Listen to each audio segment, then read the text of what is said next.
Punjabi singer Sidhu Moosewala की हत्या के बाद पंजाब में दो गैंग काफ़ी ज़्यादा चर्चा में आई। एक थी देवेंद्र बम्बीहा की गैंग और दूसरा लॉरेंस बिश्नोई का गैंग। लॉरेंस बिश्नोई इसलिए क्योंकि सिद्धू मूसेवाला की हत्या की जिम्मेदारी लॉरेंस बिश्नोई ने ली थी, और देवेंद्र बम्बीहा गैंग इसलिए क्योंकि लॉरेंस बिश्नोई को सिद्धू मूसेवाला की हत्या के बदले जान से मारने की खातिर उसने 2 दिनों में धमकी दी थी। लेकिन देखा जाए तो बम्बीहा कौन है, बम्बीहा गैंग की शुरुआत कैसे हुई, तो बताया आपको। बम्बीहा की जो गैंग थी उसकी शुरुआत खुद देवेंद्र बम्बीहा ने उसकी नींव रखी थी।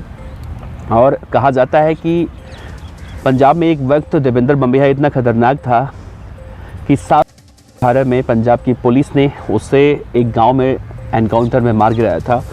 लेकिन देखा जाए आज भी देवेंद्र बम्बीहा गैंग के कई सारे गैंगस्टर शूटर हैं जो उसकी मौत के बाद भी बम्बीहा गैंग को ऑपरेट करते हैं। बम्बीहा के बारे में कहा जाता है कि वो शुरुआत से गैंगस्टर नहीं था। गैंगस्टर बनने से पहले वो डीएवी कॉलेज में पढ़ता था, वहाँ पर कबड्डी का अच्छा खिलाड़ी था। लेकिन ऐसा क्या हुआ कि वो गैंगस्टर बना, आज की इस वीडियो में हम आपको बताएंगे। नमस्कार, मेरा नाम है देवनाथ पांडे और आप देख रहे हैं BDF न्यूज़। बम्बीहा की कहानी आपको एक एक बातें सिलसिलेवार तरीके से बताएंगे कि कैसे कबड्डी खिलाड़ी इतना बड़ा कुख्यात गैंगस्टर देवेंद्र बम्बीहा बन गया।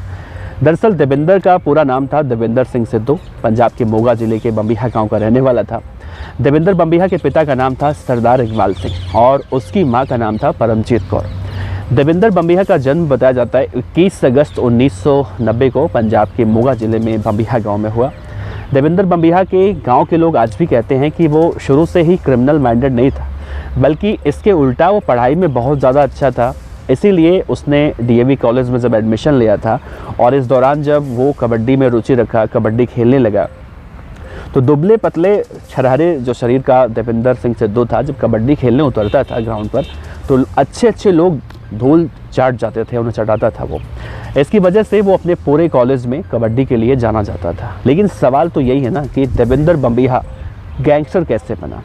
दरअसल डीएवी कॉलेज में जैसे और भी स्टूडेंट होते हैं तो बम्बीहा भी वहाँ रेगुलर स्टूडेंट था। लेकिन एक बात कही जाती है कि बम्बीहा की ज़िंदगी की कहानी उस दिन पूरी तरह से बदल गई जब एक दिन वो अपने एक दोस्त की गर्लफ्रेंड का एक मैटर सॉल्व करने के लिए उसके साथ चला गया।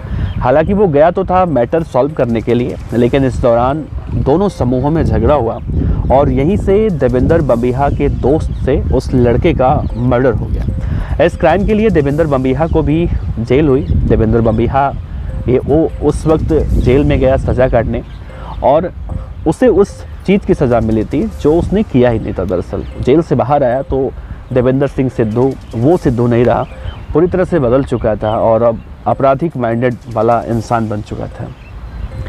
कहा जाता है कि जेल में जब वो गया तो जेल के दौरान उसकी मुलाकात कुछ आपराधिक तत्वों में शामिल रहने वाले कैदियों के साथ हुई और उन्हीं के साथ हो लिया।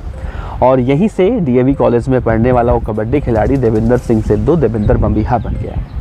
देवेंद्र बम्बीहा ने चोरी से लेकर डकैती और अन्य आपराधिक गतिविधियों को अंजाम देना उसके बाद शुरू किया। साल 2010 में 21 साल की उम्र में देवेंद्र बम्बीहा के खिलाफ एक मुकदमा दर्ज किया गया था। दो एक सरपंच थे, उन सरपंच की उसने हत्या की थी और कहा जाता है कि सरपंच साहब किसी शादी समारोह में गए थे और देवेंद्र बम्बीहा ने उन्हें कम से कम 12 से 15 गोलियां मारी थी। और इसी तरह से उसने एक वीक के बाद कई वारदातों को पंजाब के अंदर, ना सिर्फ मोगा में बल्कि मोगा या फिर पटियाला या फिर मतलब जितने ज़िले हैं उन ज़िलों में देवेंद्र बम्बीहा की दहशत फैलती गई। और फिर साल 2018 आया जब पंजाब की पुलिस ने देवेंद्र बम्बीहा का आतंक खत्म करने के लिए उसे एनकाउंटर में ये कहा जाए कि मार गिराया, उसकी गैंग ख़त्म करने के लिए। तो देवेंद्र बम्बीहा तो मर गया, लेकिन पंजाब के अंदर जो अपराध था या फिर बम्बीहा गैंग का खात्मा कहें तो शायद हम नहीं कह सकते। आज भी बम्बीहा की गैंग ऑपरेट होती है। और जिस सरपंच की बम्बीहा ने हत्या की थी, हिंदुस्तान टाइम्स की एक रिपोर्ट की अगर माने जाए तो उनका नाम था रामफेर सिंह। 2016 में वो जब शादी समारोह में गए थे तो बम्बीहा ने बहुत ही बुरी तरह से उन्हें वहीं पर मारा था। 2016 के बटिंडा रामपुर फुला गांव में पुलिस ने जब देवेंद्र बम्बीहा को घेरा, उसका एनकाउंटर किया, तो उसके बाद उसकी गैंग जो है गौरव उर्फ लकी पटियाल जो चंडीगढ़ के दनास का रहने वाला है, उसने कब्जा किया एक तरह से कह सकते हैं बम्बीहा की मौत के बाद। हालांकि वो बम्बीहा गैंग से ताल्लुक़ रखता था, लेकिन बम्बीहा जब मर गया तो उसने पूरी गैंग को संभाला और वो एक वक्त पंजाब के किसी जेल में कैद था और वहाँ से फ़रार होकर वो सीधा आर्मेनिया निकल गया और आर्मेनिया में बैठकर आज भी पंजाब के अंदर लॉरेंस बिश्नोई गैंग को टक्कर देता है। अगर लॉरेंस बिश्नोई बम्बिहा गैंग के किसी व्यक्ति को मरवाता है तो लकी पटियाल वहीं से बैठकर उसका बदला लेता है, फिर उसके बदले की खातिर अगला जो है बदला लिया जाता है। तो विदेश में बैठकर वही गैंग को ऑपरेट कर रहा है, चाहे हम लकी पटियाल के बारे में कहें या फिर एक और गैंगस्टर है सुखप्रीत सिंह उर्फ बुढ़ा, जो पंजाब के मोगा का ही रहने वाला है। तो सुखप्रीत सिंह बुढ़ा और गौरव उर्फ लकी पटियाल, ये दोनों ही इस गैंग को ऑपरेट करते हैं। हालांकि बुढ़ा जो है सुखप्रीत, वो इस वक्त पंजाब के संगरूर जेल में बंद है। और गौरव पटियाल के बारे में अगर कहा जाए तो गौरव पटियाल दरअसल बम्बिहा गैंग का एक ऐसा आज के मौजूदा वक्त में गैंगस्टर बन चुका है जो पंजाब, राजस्थान, हरियाणा, दिल्ली और पश्चिमी यूपी में कुल बम्बिहा गैंग के 300 से ज़्यादा शार्प शूटर तैयार कर चुके हैं। और ये शार्प शूटर ठीक वैसे ही काम करते हैं, वैसे ही अपराध करते हैं जैसे कि लॉरेंस गैंग के 700 से 800 शार्प शूटर करते हैं। यानी कि पंजाब की जो लड़ाई थी बम्बिहा वर्सेस बिश्नोई, अब वो लड़ाई बम्बिहा वर्सेस बिश्नोई पंजाब की नहीं रही, बल्कि इन राज्यों में, जिन राज्यों का मैंने जिक्र किया, इन सभी 4-5 राज्यों में ये फैल चुके हैं और यहीं से वो अपने आपराधिक जो उनका नेटवर्क है या फिर पूरा ताना बाना है, वहीं बैठकर ये पूरी तरह से स्ट्रॉन्ग कर रहे हैं। अब आपको बताते हैं कि लॉरेंस बिश्नोई और बम्बिहा गैंग का कनेक्शन दरअसल है क्या। जैसा कि आप सभी लोगों को पता है कि हर गैंग को अपने इलाके में दूसरे गैंग की जो मौजूदगी होती है वो खटकती है। ठीक वैसे ही पंजाब में बम्बिहा गैंग की जो सबसे बड़े दुश्मन गैंग है लॉरेंस बिश्नोई, इस गैंग और दोनों गैंगों में जो राइवलरी होती है, अब तक न जाने कितनी हत्याएं हो चुकी हैं। सिद्धू मूसेवाला की भी हत्या इसी गैंग की राइवलरी का नतीजा था। बम्बिहा गैंग के बड़े बड़े कांडों की अगर बात करें तो विकी मिद्दू खेड़ा हत्याकांड भी इसमें सबसे जघन्य हत्याकांड कहा जाता है। विक्रमजीत सिंह दरअसल अकाली दल के एक नेता थे, उनका बहुत करीबी था और कहा जाता है कि मलोट का रहने वाला था। विकी मिद्दू खेड़ा दरअसल जो सुखबीर सिंह बादल थे, उनकी वजह से पंजाब का जो म्यूज़िक इंडस्ट्री है उस पर बहुत उनका दबदबा था और कोई भी सिंगर हो या फिर कोई भी प्रोड्यूसर हो, विकी मिद्दू खेड़ा की बात नहीं काट सकता था। और कहा जाता है कि बम्बिहा गैंग इससे बहुत ज़्यादा परेशान था और इसीलिए साल 2021 में विकी मिद्दू खेड़ा की हत्या करवाई। और विकी मिद्दू खेड़ा की जब हत्या हुई थी तो कहा गया लॉरेंस बिश्नोई और संपत नेहरा के जरिए सोशल मीडिया पर कि इसका बदला लिया जाएगा और बहुत बुरी तरह से लिया जाएगा। और फिर वही देखने को मिला। सिद्धू मूसेवाला का नाम तथाकथित रूप से इसमें सामने आया। उनका नाम डायरेक्टली तो नहीं आया, लेकिन कहा जाता है कि उनका एक मैनेजर था शगनप्रीत। शगनप्रीत ने जो विकी मिद्दू खेड़ा को मारने के लिए आए थे, उनके रहने का इंतज़ाम किया था, उसने लॉजिस्टिक सपोर्ट किया था, कुछ ऐसी बातें कही गई। लेकिन आज तक शगनप्रीत भी कभी पकड़ा नहीं गया, पुलिस की गिरफ्त में नहीं आया, वो भी फ़रार है, ऑस्ट्रेलिया में बताया जाता है।